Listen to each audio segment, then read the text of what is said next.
اعوذ باللہ من الشیطان الرجیم بسم اللہ الرحمن الرحیم نحمدہ ونصلی علی رسولہ الکریم فاما بعد۔ دوستو، میرا آج کا بیان ہے کہ ہمارے دعائیں قبول کیوں نہیں ہوتی۔ اللہ تعالیٰ تو شارق سے بھی نزدیک ہے۔ اللہ تعالیٰ ہماری دعائیں سنتا ہے، ہمیں دیکھتا ہے، ہمارے دل کے، ہمارے خیال میں، ہمارے سوچ میں جو بھی آتا ہے اللہ کو اسے پتہ ہے کہ ہم نے کیا سوچا، ہمارے دل میں کیا ہے۔ اگر ہمارے دل میں کسی کے لیے دھوکہ ہے تو اللہ جانتا ہے، اگر ہمارے دل میں کسی کے لیے فریب ہے تو اللہ جانتا ہے، اگر ہمارے دل میں کسی کے لیے اچائی ہے تو اللہ جانتا ہے۔ ہم اللہ سے دعا مانگتے ہیں، اللہ سنتا ہے، بالکل سنتا ہے، 100% سنتا ہے۔ اگر اس میں کوئی شک کرے تو وہ کافر ہے، کیونکہ اللہ تعالیٰ عالم الغیب ہے۔ اللہ تعالیٰ ان اللہ علی کل شیء قدیر، اللہ تعالیٰ ہر چیز پر قدرت پانے والا ہے، ہر چیز اس کی تابع ہے۔ تو پھر ہماری دعائیں قبول کیوں نہیں ہوتی؟ ہم دعائیں مانگتے ہیں لیکن ہماری دعائیں قبول کیوں نہیں ہوتی؟ اس کے لیے یہ بیان پورا دیکھنا پڑے گا، اس ویڈیو کو پورا دیکھنا پڑے گا۔ اس میں صحابہ کرام کا ایک واقعہ میں انشاءاللہ بیان کروں گا، جس سے ہمیں یہ پتہ چل جائے گا کہ دعائیں کیسی قبول ہوتی ہے، اور جو دعائیں قبول نہیں ہوتی وہ کیوں قبول نہیں ہوتی۔ بخاری میں ہے کہ حضرت انس رضی اللہ عنہ فرماتے ہیں، ایک دفعہ جمعے کے دن حضور صلی اللہ علیہ وآلہ وسلم کھڑے ہوئے خطبہ دے رہے تھے منبر کے سامنے۔ ایک دروازہ تھا، اس سے ایک آدمی داخل ہوا اور آ کر حضور صلی اللہ علیہ وآلہ وسلم کے سامنے کھڑا ہو گیا، اور اس نے کہا، یا رسول اللہ، سارے جانور ہلاک ہو گئے کیونکہ بہت دنوں سے بارش نہیں ہوئی، اور خشک سالی اور پانی کی کمی کی وجہ سے سارے راستے بند ہو گئے، لوگوں نے سفر کرنا چھوڑ دیا، اس لیے آپ اللہ سے دعا کریں کہ اللہ ہمیں بارش دے دے۔ آپ صلی اللہ علیہ وآلہ وسلم نے اسی وقت دونوں ہاتھ اٹھا کر یہ دعا فرمائی، اے اللہ ہمیں بارش دے دے، اے اللہ ہمیں بارش دے دے، اے اللہ ہمیں بارش دے دے۔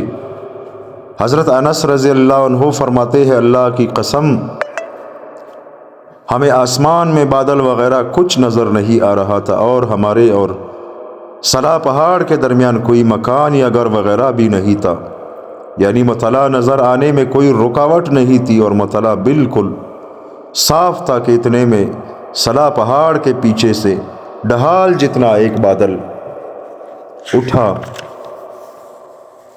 نمودار ہوا اور آسمان کے بیچ میں پہنچ کر پھیل گیا اور برسنے لگا، اور پھر مسلسل بارش ہوتی رہی۔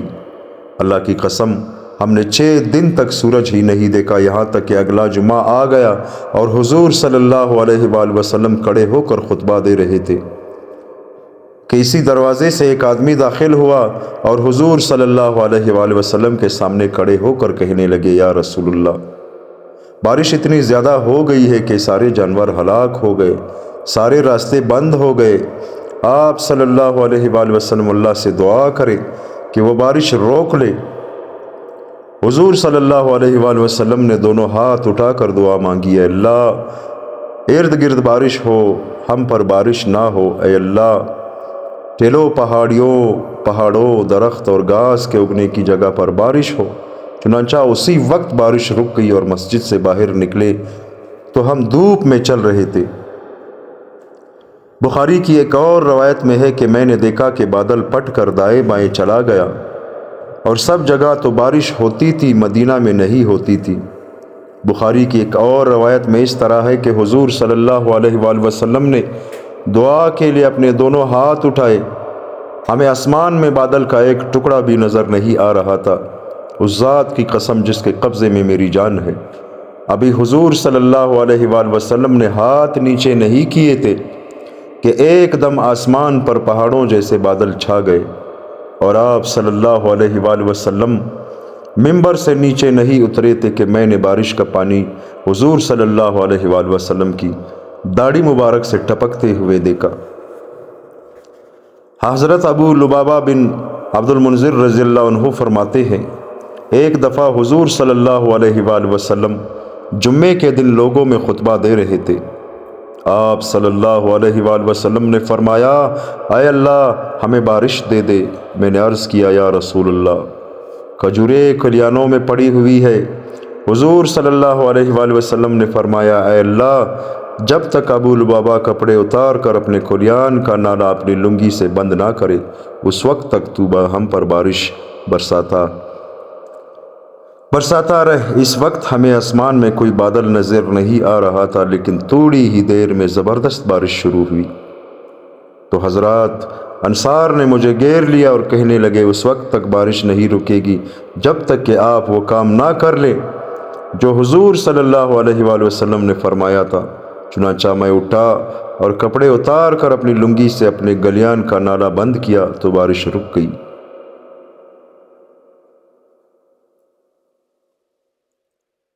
حضرت عمر رضی اللہ عنہ کی حدیث گزر چکی ہے، جس میں یہ ہے کہ حضور صلی اللہ علیہ وآلہ وسلم نے اپنے دونوں ہاتھ آسمان کی طرف اٹھائے اور اللہ سے دعا مانگی، اور ابھی ہاتھ نیچے نہیں کیے تھے کہ آسمان میں بادل آ گئے۔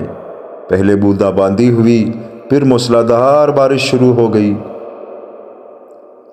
صحابہ کرام نے جتنے برتن ساتھ تھے وہ سارے بھر لیے۔ پھر بارش بند ہونے کے بعد ہم دیکھنے گئے کہ کہاں تک بارش ہوئی ہے، تو دیکھا کہ جہاں تک لشکر تھا صرف وہاں تک بارش ہوئی ہے، لشکر کے باہر بارش نہیں ہوئی۔ حضرت عباس بن سہل رضی اللہ عنہ فرماتے ہیں، جب صبح ہوئی تو لوگوں کے پاس پانی بالکل نہیں تھا۔ لوگوں نے حضور صلی اللہ علیہ وآلہ وسلم سے شکایت کی۔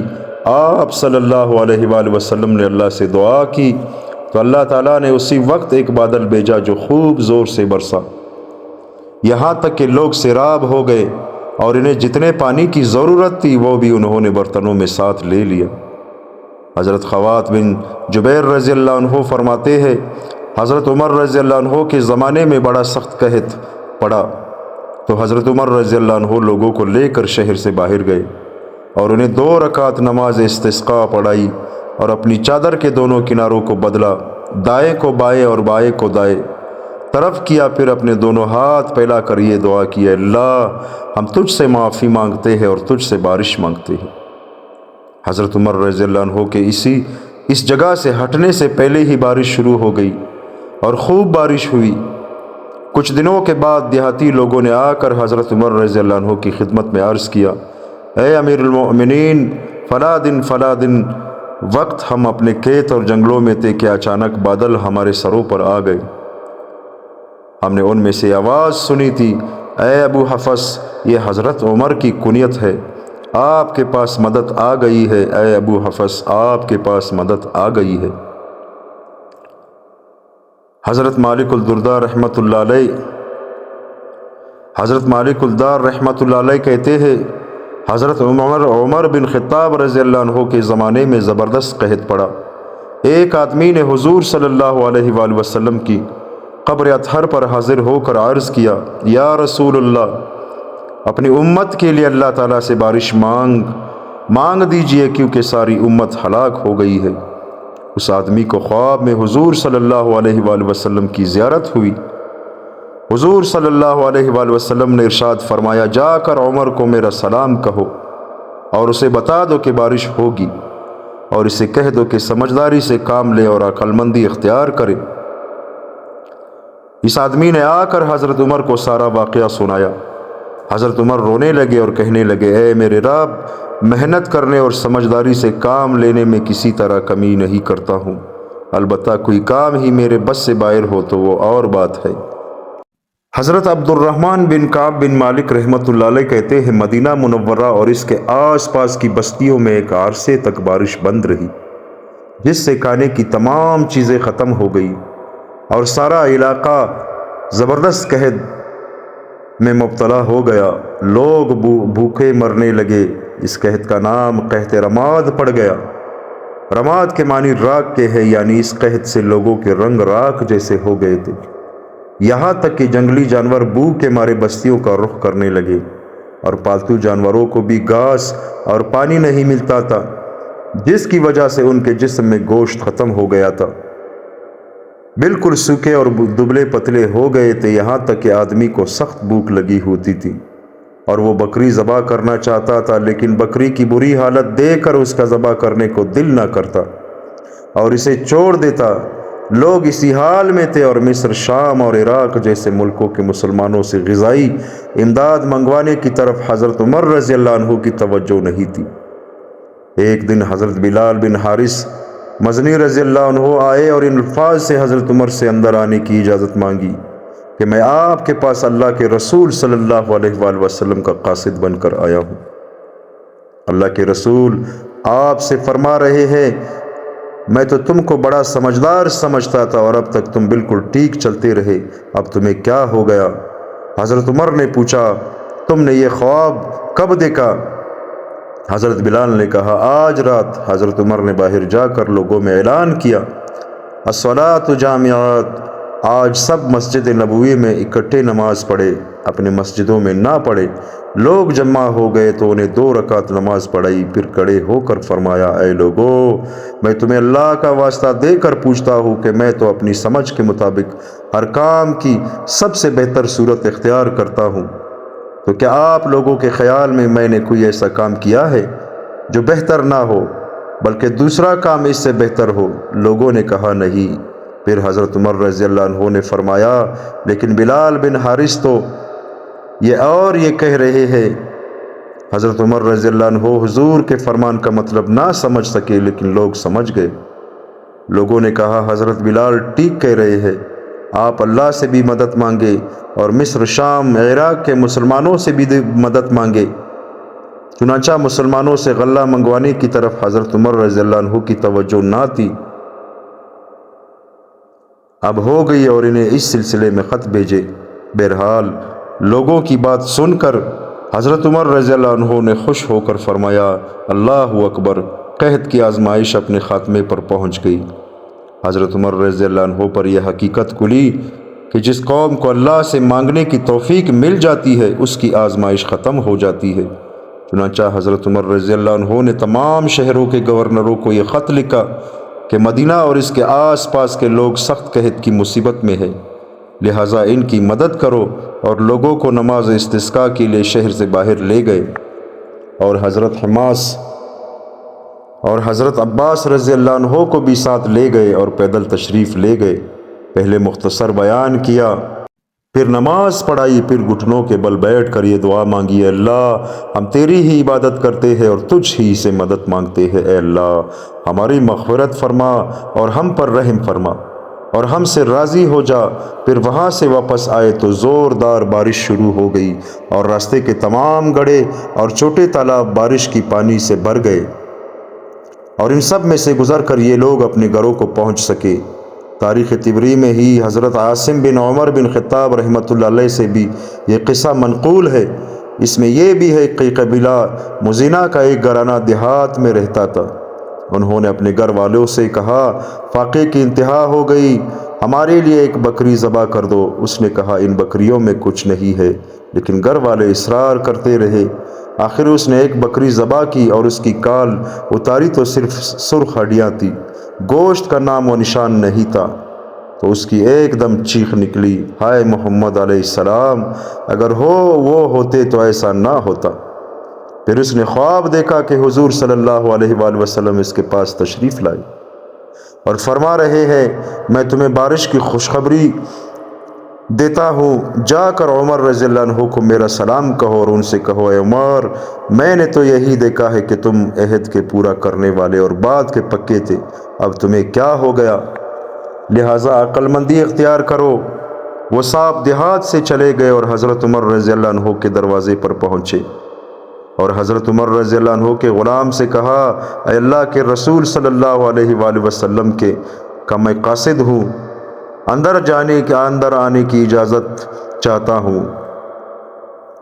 حضرت سلیم بن عامر خبائری رحمۃ اللہ علیہ کہتے ہیں، ایک دفعہ بارشیں بند ہو گئی تو حضرت معاویہ بن ابی سفیان رضی اللہ عنہما اور دمشق والے نماز استسقاء کے لیے شہر سے باہر گئے۔ جب حضرت معاویہ رضی اللہ عنہ منبر پر بیٹھ گئے تو فرمایا، حضرت یزید بن اسود جرشی کہاں ہے؟ اس پر لوگوں نے انہیں زور سے پکارا تو وہ پلانگتے ہوئے آئے اور حضرت معاویہ کے فرمانے پر ان کے قدموں کے پاس منبر پر بیٹھ گئے۔ حضرت معاویہ نے یوں دعا فرمائی، اے اللہ، آج ہم تیرے سامنے اپنے سب سے بہترین اور سب سے افضل آدمی کو سفارشی بنا کر لائے ہیں۔ اے اللہ، ہم یزید بن اسود جرشی کو سفارشی بنا کر لائے ہیں۔ اے یزید، اپنے دونوں ہاتھ اللہ کے سامنے اٹھاؤ۔ چنانچہ حضرت یزید نے اپنے ہاتھ اٹھائے اور لوگوں نے بھی اٹھائے تو تھوڑی ہی دیر میں مغرب کی طرف زور سے بادل آ گئے اور ہوا انہیں جلدی سے ہمارے اوپر لے آئی اور بارش شروع ہو گئی اور اتنی زیادہ ہوئی کہ لوگوں کو اپنے گھر پہنچنا مشکل ہو گیا۔ اور لوگوں نے حضرت امامہ بن عبداللہ رحمۃ اللہ علیہ کہتے ہیں، ایک دفعہ گرمی کے زمانے میں حضرت انس رضی اللہ عنہ کے باغ کے مالی نے آ کر ان سے بارش کی نہ ہونے اور زمین کے پیاسی ہونے کی شکایت کی۔ حضرت انس رضی اللہ عنہ نے پانی منگوا کر وضو کیا اور نماز پڑھی، پھر اس سے کہا، کیا آسمان میں تمہیں کچھ بادل نظر آئے؟ اس نے کہا، مجھے تو کچھ نظر نہیں آ رہا۔ حضرت انس رضی اللہ عنہ اندر گئے اور پھر نماز پڑھی۔ پھر تیسری یا چوتھی دفعہ میں فرمایا، اب جا کر دیکھو۔ اس نے کہا، پرندے کے پر کے برابر بادل نظر آ رہا ہے۔ حضرت انس پھر نماز پڑھتے رہے اور دعا کرتے رہے، یہاں تک کہ باغ کے منتظم نے اندر آ کر کہا، سارے آسمان پر بادل چھائے ہوئے ہیں اور خوب بارش ہو چکی ہے۔ حضرت انس رضی اللہ عنہ نے اس سے کہا، جو گھوڑا بشر بن شفاف نے بھیجا ہے اس پر سوار ہو کر جاؤ اور دیکھو کہاں تک بارش ہوئی ہے۔ وہ اس پر سوار ہو گیا اور دیکھ کر آیا اور بتایا کہ بارش مصرین کے محلہ سے آگے اور غزبان کے محلہ سے آگے نہیں ہوئی ہے۔ یہاں حضرت انس رضی اللہ عنہ کی زمین ختم ہو جاتی تھی۔ طبقات ابن سعد میں یہی روایت حضرت ثابت بنانی سے ذرا مختصر منقول ہے، اور اسی میں یہ ہے کہ حضرت انس بن مالک رضی اللہ عنہ کی زمین کے منتظم نے حضرت انس رضی اللہ عنہ سے بارش نہ ہونے اور زمین کے پیاسا ہونے کی شکایت کی۔ اس روایت کے آخر میں یہ بھی ہے کہ اس منتظم نے جا کر دیکھا تو بارش صرف ان کی زمین پر ہی ہوتی، آگے نہیں ہوئی تھی۔ حضرت حجر بن عدی رضی اللہ عنہ کو ایک مرتبہ حضرت معاویہ رضی اللہ عنہ کی قید میں نہانے کی حاجت ہو گئی۔ جو آدمی ان کی نگرانی کے لیے مقرر تھا، اس سے انہوں نے کہا، پینے والا پانی مجھے دے دو تاکہ میں اس سے غسل کر لوں، اور کل مجھے پینے کے لیے کچھ نہ دینا۔ اس نے کہا، مجھے ڈر ہے کہ آپ پیاس سے مر جاؤ گے، حضرت معاویہ مجھے قتل کر دیں گے۔ انہوں نے اللہ سے پانی کے لیے دعا مانگی، فوراً ایک بادل آیا جس سے بارش برسنے لگی۔ انہوں نے اپنی ضرورت کے مطابق اس میں سے پانی لیا۔ پھر ان کے ساتھیوں نے ان سے کہا، آپ اللہ سے دعا کرے کہ وہ ہمیں قید سے خلاصی دے۔ انہوں نے یہ دعا کی، اللہ جو ہمارے لیے خیر ہو اسے مقدر فرما، قید سے خلاصی یا شہادت۔ چنانچہ انہیں اور ان کے ساتھیوں میں سے ایک جماعت شہید کر دیا گیا۔ حضرت حسن رحمۃ اللہ علیہ کہتے ہیں، انصار کے ایک قبیلہ کو حضور صلی اللہ علیہ وآلہ وسلم کی یہ دعا حاصل تھی کہ جب بھی ان میں سے کوئی مرے گا تو اس کی قبر پر بادل آ کر ضرور برسے گا۔ ایک دفعہ اس قبیلہ کے ایک آزاد کردہ غلام کا انتقال ہوا تو مسلمانوں نے کہا، آج ہم حضور صلی اللہ علیہ وآلہ وسلم کے اس فرمان کو بھی دیکھ لیں گے کہ قوم کا آزاد کردہ غلام قوم والوں میں سے ہی شمار ہوتا ہے۔ چنانچہ جب اس غلام کو دفن کیا گیا تو ایک بادل آ کر اس کی قبر پر برسا۔ حضرت عثمان بن قاسم رحمۃ اللہ علیہ کہتے ہیں، حضرت ام ایمن رضی اللہ عنہا نے ہجرت کی تو روحا سے پہلے ہی منصرف مقام پر انہیں شام ہو گئی۔ یہ روزے سے تھی اور ان کے پاس پانی بھی نہیں تھا اور پیاس کے مارے برا حال تھا، تو آسمان سے سفید رسی سے بندھا ہوا پانی کا ایک ڈول آیا۔ حضرت ام ایمن نے وہ ڈول لے کر اس میں سے خوب پانی پیا، یہاں تک کہ اچھی طرح سیراب ہو گئی۔ وہ فرمایا کرتی تھی، اس کے بعد مجھے کبھی پیاس نہیں لگی۔ حالانکہ میں سخت گرمیوں میں روزہ رکھا کرتی تھی تاکہ مجھے پیاس لگے، لیکن پھر بھی پیاس نہیں لگتی تھی۔ دوستو، اللہ تعالی ہم سب کو ان باتوں پر عمل کرنے کی توفیق عطا فرمائے۔ دعا مانگنے کا یہ طریقہ ہوتا ہے۔ ہمارے نبی کریم صلی اللہ علیہ وآلہ وسلم نے صحابہ کو جو دعا سکھائی تھی، وہ دعا یہ ہے کہ آپ دعا سے پہلے اچھی طرح وضو کر لیں، 2 رکعت نفل پڑھ لیں، اور جو اذکار، جو وظیفے علماء کرام بتاتے ہیں ان کا اہتمام کریں، اور اللہ تعالیٰ کے سامنے اپنے گناہوں پر توبہ کرے، استغفار کرے، اور اللہ سے دعا مانگے اس امید کے ساتھ کہ میری دعا کو ختم ہوتے ہی انشاءاللہ میری وہ مراد پوری ہوگی، تو انشاءاللہ آپ کی دعا ضرور قبول ہوگی۔ اللہ تعالی ہم سب کو ان باتوں پر عمل کرنے کی توفیق عطا فرمائے۔ آمین ثم آمین۔